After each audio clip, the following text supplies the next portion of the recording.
Hello everyone and welcome back to my channel. Do you want to know the secret to making unwanted objects or people vanish from your photos?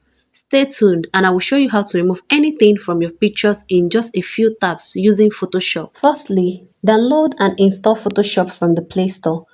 Open Photoshop, register and let's get started. When you open your Photoshop app, next thing you click is remove objects. Let's use this picture of three women as an example. We want to remove the two women on the sides and keep the lady in the middle.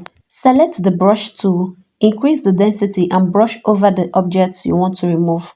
After removing the objects, Photoshop generates picture styles of the remaining lady in different angles. Browse through the options and choose the one you like best. When you're done selecting the one you want, then you click on remove. Click download to save the edited photo directly to your phone.